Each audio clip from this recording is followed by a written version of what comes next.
Hey, what's up guys, it's Fish here and welcome back to some more Total War Warhammer. Today we're going to be looking at the new DLC, which I'll leave a link to in the description so you guys can check it out on Steam for yourself. The King and the Warlord. This adds in a unique legendary lord for both the orcs and the dwarfs, as well as a whole bunch of new units and Regiments of Renown, which are like the special named units. So we are looking at a 40 stack versus 40 stack online battle between me and haxo the Hunter.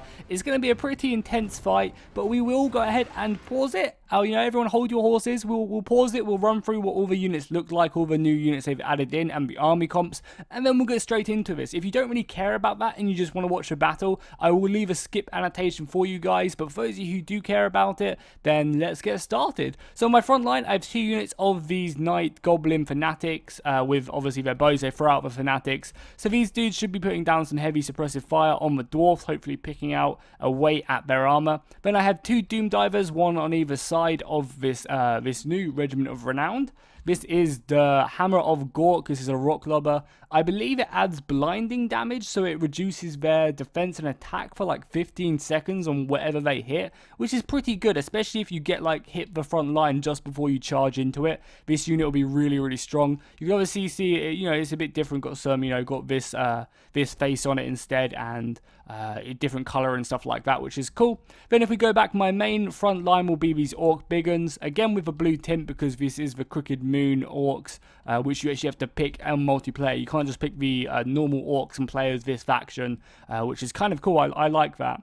Then I have a Regiment of Renown right here. This is a Night Goblin unit. I believe they might be unbreakable, but I'm not too sure. I think the infantry is unbreakable, but these guys just have poison tips to their weapons, maybe. I think that's the case. Yeah, then as I said, I have a bunch more Orc Big Uns. Even more back here. I think I bought like 6 or 7, which is pretty good. Then we go back to another Regiment of Renown. We have the Warlord's Boys back here. This is a Night Goblin Orc unit, or Night Goblin Sword Infantry unit. These guys, I believe, are unbreakable. I believe these guys are unbreakable, and this unit is as well, maybe. This is the 8 Peak Loonies, another Regiment of Renown. These are the Fanatic ones, so they actually throw out, I believe they have dwarfs on the end of their chains on the Fanatics, but I'm not 100% sure. We'll check that out, because I definitely do use it. I just didn't look at it when I did use it. Then, as we go further back, I have 4 or 5 units of these Black Orcs. I have the Arachnarok Queen, which is, a pretty scary beast indeed. She looks really, really good. Awesome. Blood on her fangs already. She also has 2 pincers back here, and that must be pretty scary because Shelob only has 1. So for this one to have 2, yeah, it's pretty scary indeed. And then we have another Regiment of Renown back here. We have a Crimson Killers. These are the Black Orcs. A Black Orc variant of the Black Orcs, I should say. And they just have 2 weapons instead of 1. A pretty scary unit. And obviously they are Crimson because that is in their name. Then I almost missed him. My new Legendary Lord. I have been told, but I'm not sure if this is actually true. When this General dies, when this Legendary Lord dies, I've been told that the squig eats him, but I'm not sure if that is actually the case. haxo mentioned it to me, but he said he wasn't sure either. So if that is the case, that is fucking awesome. But if not, that's a shame, because I really hope I will see that. Then, obviously, on my left flank, I have 4 units of these squigs now. These guys are anti-infantry, so they're pretty fast-moving, and they look hilarious on the animation. I also have a Regiment of Renown over here. These guys are the Kit Squigs, which are over here, and they've just got a bit of a tint to their clothing, which is cool. I wouldn't go over there, but the mounting kind of skewers me out. Then I have another Regiment of Renown back here. These are the Orc Boar Big Uns. This is the Broken Tusk Mob, and they are obviously, looking awesome and very, very cool. Then finally on my right flank, before we look at haxo's army, I have 5 units of these Savage Orc Boar Boys. Hopefully they'll be doing lots of work for me. Then finally, I have a new unit which has been added in this DLC, the Nasty Skulkers. These guys can deploy anywhere on the field, or they have Vanguard deployment, but they can also hide anywhere in any terrain, which is really cool. So it's a really good ambush unit. You get these guys behind the enemy, you can take out their artillery and stuff if they leave them unoccupied. So a really strong unit. So that's my army. There's a plenty of Regiments of Renown and stuff and new units in the faction roster, which is really, really cool. Then if we look at haxo's army, he's obviously playing as the dwarfs. This is, again, his first Regiment of Renown unit over here. looking pretty cool. I love their candle hats as well. You know, is really cool. I love the dwarf so much. Here's another unit of miners over there. Then if we look at his main line, it mainly consists of these longbeards with great weapons, going to be doing loads of armor piercing damage, which is pretty scary. He also has 2 units of these bolt throwers, which are going to be focusing down my Ragnarok, which is again going to be doing just devastating damage, because these guys are anti-large, so that's pretty scary. But yeah, as I said, this is a new unit. He does have a Regiment of Renown right here, which you can see I am actually focusing down with my Doom Divers straight off the bat. The Grumbling Guard, these are Longbeard Great Weapon unit. Looking very cool in their green armor. Then if we go back, well, actually no, we'll look at the general first as well, because the general is actually in here right now. This is Belagar Ironhammer. He looks really, really awesome. I love his little back piece right there. And the runes are actually like lighting up as well, which looks even cooler. Then as we go back, we have 2 units of Thunderers. Then we have another new unit to the Dwarfs. These are the Rangers with great weapons. Again, I love their capes, looking very cool. I believe they throw throwing axes before they go into battle, but I guess we'll see that when we start the actual battle. He has 2 units of these great weapon Rangers. Then he has 2 units of these normal shield and sword, or sword and board Dwarven warrior, or Dwarven Rangers, I should say. Over here again, I believe they still throw their axes. Then he has a unique unit of Dwarven Warriors. These guys look fucking sick with their flaming weapons. The Warriors of Dragonfire Pass. Yeah, they look really cool with their flaming weapons. Really, really cool. Then if we go back, we just have another unit of Dwarven... Oh no, we have another unit of Dwarven Rangers. I was going to say Dwarven Warriors, but I didn't see their cloaks and stuff like that, which is cool. Then he has another Regiment of Renown. This is an Ironbreaker Regiment of Renown, so these guys are probably going to be extremely strong in combat for sure. They look really cool in their red. Then we have some more Ironbreakers going down along his line. Some hammerers back here. We also have Bugman's Rangers over here, but I can't really see them because the map kind of pushes me out a bit when I try and look at them. But yeah, we do also have Bugman's Rangers, which is an awesome unit indeed right there. Some more hammerers there. Yeah, oh, there's actually a Regiment of Renown over here as well. Pete Gate Guard in this corner in their glorious blue. And then he does also have a Goblobber back here, which sounds like the type of thing that I would have. They really must not like my artillery. They just named it after themselves. Then if we go over onto his left flank finally, before we get started into this battle, here's a unit of miners. Here's a Regiment of Renown. These are the flame cannon dudes, the Iron Drakes. He'll be doing tons of damage. He has a Uthas Raiders as well, which is a great weapon ranger unit.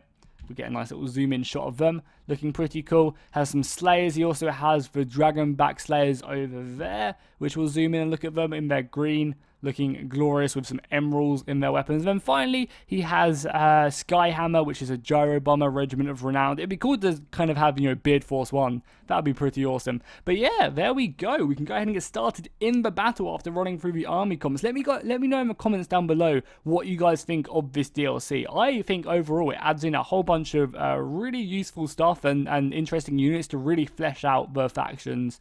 So yeah, let me know what you guys think in the description or in the comments down below. But yeah, let's, without further ado, get into this battle. So I'm going to start off this battle by just hammering his front line with my superior range on my rock lobber and the rest of my artillery. I'm going to be using them just, as much as I can, just to absolutely hammer away at his front line, especially try and take down this Regiment of Renown right here. And then whilst I'm doing that, I'm going to be advancing my entire force, just closing down the gap whilst just peppering away. Oh my god, some brutal hits. This Regiment of Renown is really taking a pounding straight off the bat. Haxo is going to be using his bolt throwers though to be focusing down my Ragnarok, which is very, very smart. You can already see it's actually got a bolt in its leg. That is so cool. So yeah, he's going to be using his bolt thrower just to try and smash down and reduce the health of this Ragnarok, finding some direct hits right there. You can see quite a lot of these bolts are actually hitting, and it's doing a ton of damage. If we press K and actually have a look at it, you can see that, it's already starting to whittle away at his health.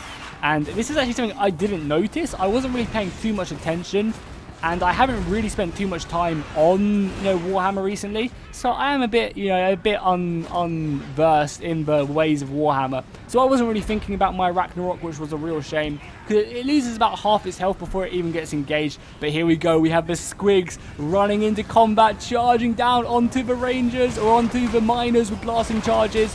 And we're just going to be running through, getting onto the Slayers as well, which is a pretty good match for me. Some more of the Hoppers coming in. Just going to be smacking away. Now what I should have done here is I should have hit, and then I should have withdrew my Hoppers and then gone in for more of an engagement as the Skyhammer opens up with its machine gun, killing a few of my infantry as the rest of my forces move up. I'm rushing up my Orc big guns as best as I can. As well as that, I did use my Skulkers. I didn't actually show it, but I used my Skulkers to ambush the Miners which are on that left flank and actually clean them up. And I'm going to be pushing these guys right around the left flank as well with the rest of my Orc boy big guns. The front line looks like it's getting closer and closer. I get another really good charge off with my Tusk boys over here into the Slayers. And this is a pretty good engagement for the Slayers, or I mean for my Orcs for sure. The Rangers are throwing out their axes, which is not too good for me if we can get a bit closer as we watch the front line just get underway. The Rangers, as I said, are throwing out all their axes, just picking away at my Orc boy big guns. But this is kind of what they're here for. They're here to kind of just, as we watch the Ragnarok Queen, just go deep into enemy line. Look at her, she just does not want to stop. My god, that is so brutal, and she's already covered in blood. That looks really cool as the Iron Breakers just tear apart my Skulks back there.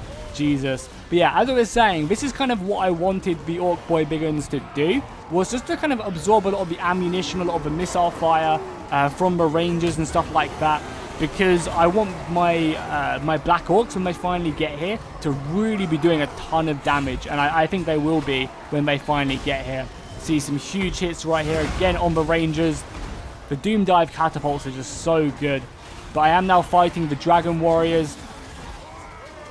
Or what even are they called? It's going to take me a while to get used to all their names. The Warriors of Dragonfire Pass. They're going to be fighting against my Ragnarok. And again, I've kind of left my... it just tears through them. My god, sending them flying is so brutal. I kind of left my Ragnarok by itself, The Ragnarok isn't a huge unit by itself. It needs a lot of support as the fire just goes off, my god, burning these warriors, encasing them in flame. It's much more of a support unit. You want to have infantry with it as you go into combat, and that's something I just didn't really do, which was a real shame. I kind of definitely did not use that very optimally. However, my Black Orcs are now moving up into the fight. This is exactly what we've been waiting for. This is exactly what I've been waiting for. Getting these guys into combat and just letting them go to town against the enemy.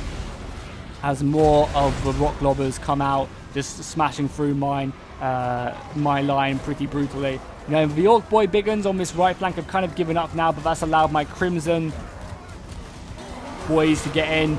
Again, the explosives coming out. This is something the Dwarfs have in this patch. A ton of these satchel charges on a lot of their units. The Iron Breakers and a lot of these, Regiments of Renown with the Miners, which you're going to be bringing a lot more of, are just going to be just devastating my infantry line, especially against my Black Orcs. It's a really smart idea to focus these guys down and just do so much damage on them. My Black Orcs now up against the Great Weapon Dwarfs, and they're going to be doing pretty good. We have the enemy general fighting my general right now, and again, I kind of neglected my general. I kind of just threw him off into combat by himself. I thought that he had men by his side, but apparently he did not. And again, that was definitely a massive misplay on my part, as his general, haxo's general, just goes to town. I love the look of his general. He looks really, really cool with his runes lighting up. That looks amazing indeed. And I finally do bring in some reinforcements to support him, get onto the back lines of the Hammerers and the Rangers, but it's just a bit too late, I think. I do get an amazing charge off with my Savage Orcs into the back of these Thunderers. I really wanted to hit these guys and stop them from shooting, because they were causing so much damage. But look at that, more satchel charges going off. It's just such a brutal engagement right now. As well as that, I do have some Black Orcs over here and some Night Goblins. This is actually one of my special Night Goblin units, one of my Regiments of Renown, going in against these Slayers. It may should be enough to deal with them and cut them down now that I've already wounded them a little bit. A ton of soldiers are routing and going back to the fight. It's extremely messy, but still having these satchel charges left is just causing so much damage to the back of my Black Orcs and my Orc big guns. for sure. As well as that, haxo is doing a really nice job at taking away my cavalry advantage by turning his thunderers and just shooting into the back of my savage orc biggins, or my savage orc boys. Really hurting. However, my artillery is still shooting, which is pretty good, still finding some massive hits. The Dragon Pass warriors are holding with their flaming weapons still, and by the looks of it, he's kind of pretty much won on this left flank. The Crimson boys, though, are still going at it against the Rangers. What Rangers are these? Are these Bugman's Rangers? Yeah, Bugman Rangers are currently fighting my Crimson Killers right now, and the Crimson Killers are not giving up easy as they're just fighting hard over these bolt throwers. It looks really cool. They look amazing in their crimson coloured armor, and they should just be doing so much damage. As well as that, they've also got some support back here with the Orc Boy Biggins, and if they can break through these great weapon units, then they can really get around the flank and help out the rest of my Black Orcs. As well as that, I guess I must have mismicroed these guys because they're just standing still. They should really be pushing into the enemy line, which I think I just did there. I realized, and just got another good charge off round the flank as well, which is going to be huge against the Rangers. I think when we deal with the Rangers... Oh no, the Rangers do actually just have crossbows. Okay, cool, my mistake. I didn't see that. I said they had throwing axes. Maybe the great weapon ones have throwing axes. But yeah, I'm going to be sending the charge on, sending the Rangers back to whence they came. However, we do not get an easy task of it now. We are now up against Iron Breakers, which you guys know are an extremely sturdy unit. They do not give up easily. However, if any unit can take care of them, it is the Black Orcs for sure. I also get another good charge off over here with, again, I'm not sure if these are the Loonies or these are the Loonies. I get a good charge off against the Rangers with my Night Goblins. And I'm also bringing back some more men, which are coming back from routing, throwing into battle. Haxo, I think, has forgotten about this minor unit, which is just chilling here. But I am definitely not complaining, because at the moment, I need all the help I can get as we just fight on. If we get rid of the map messing up and look at my Black Orc, because this is kind of the situation I wanted to be in. I wanted to just tire out Haxo's force and then just bring in my Black Orcs just to kind of try and clean up and win the day, which they are definitely doing a good job of right now. However, losing my general early, which you guys saw when he started routing, would, just hurts my morale so much. If he was staying, he could constantly keep buffing my men up, and the fact that Haxo still has his general is going to be huge for him. That's going to give him, morale buffs. It's going to allow him to do stand your ground over and over and over and over again, which will really help him out. My Orc Biggins over on this right flank did not manage to make it through the Great Weapon Dwarfs, which is a real shame. I was counting on them to break through and get onto the back of the enemy lines, and at the moment it does not look too good for me. The Dwarfs look like they're prevailing outside their glorious mountain fortress, which you can see in the backdrop, which looks amazing. But us Orcs will not give up easily. We are trying our best, to push on, but a lot of my men are just routing now. These Black Orcs have had their fill, and they are running from the battlefield, which is a real shame. The only unit left I have is this unit of Night Goblins, which are going to be pushing up. And I believe this is when I use the special Dwarven Fanatics. I think so. We'll keep an eye on this because this is the last unit anyway. But we'll keep an eye on these guys just to see what they throw out, because I believe they throw out, and even more satchel charges. It's disgusting. I believe they throw out like dwarfs on chains or something along them lines. So we'll keep an eye on them. But yeah, the satchel charges just ruined me in this battle. They really did. They were just so strong. And the fact that, there's so many more Regiments of Renown. Yeah, they have dwarfs on. They actually have dwarfs on the end of the chain. They're swinging around dwarfs. That's so cool. That really is. But yeah, at the end of the day, this Night Goblin unit is just going to get cut down, and the battle is going to go to the Dwarfs and Haxo. He played very well. But, both me and Haxo haven't really played Warhammer much recently, so we're both probably pretty newbie. You guys who play it quite a lot are probably shouting at us for all our mistakes. But, I just wanted to show off the DLC, and hopefully you guys enjoyed this as we watch my Fanatics getting cut down eventually. But yeah, they're surrounded now. I don't think they're going to stand for much longer. Luckily they are unbreakable, so they all stand to the last, I guess. But they all be getting smashed down, and there we have it, a valiant defeat. Haxo was victorious. So let's take a look at the kills at the end of this battle to see who really racked up the most kills. My artillery did really good, as always. The Doom Divers are just so strong, they really are. The Squigs did pretty good. The Black Orcs, the Crimson Killers, getting 135 kills, which is good. I just really needed to keep my general alive, which was just a huge mistake by me. Yeah, a really, really big mistake. I definitely should have focused more on him and keeping him alive. He did manage to rack up 43 kills, and I mean, Haxo's general got 0 kills. He just kept him safe, which was, you know, much smarter by him. If we look at Haxo's artillery getting 248 kills, which is pretty impressive. The Iron Drake's getting 64. We have Ufa's Rangers getting 76, which is pretty good. Some Rangers with great weapons almost getting 100. The Ironbreaker's obviously doing amazing. Peak Gate Guards getting 154. Slayer's doing pretty good. And the great weapons obviously doing okay as well. So hopefully you guys enjoyed this battle and you kind of got a good glimpse at the DLC. I also just want to show off one more thing, what they've done with the campaign. If you go into the grand campaign, they've kind of changed the load screen like this, because you can actually play as, you know, different factions and stuff like that, which is really cool. And they've kind of broken them up into this tab. I just wanted to kind of show this off really quickly because I thought it was pretty cool. And you actually have the general for the new Dwarven faction over here as well, which is pretty cool indeed. So hopefully you guys enjoyed this battle. If you did, make sure to drop a like and a comment down below, as it would really help out the channel. And I'll see you guys next time, and fish out.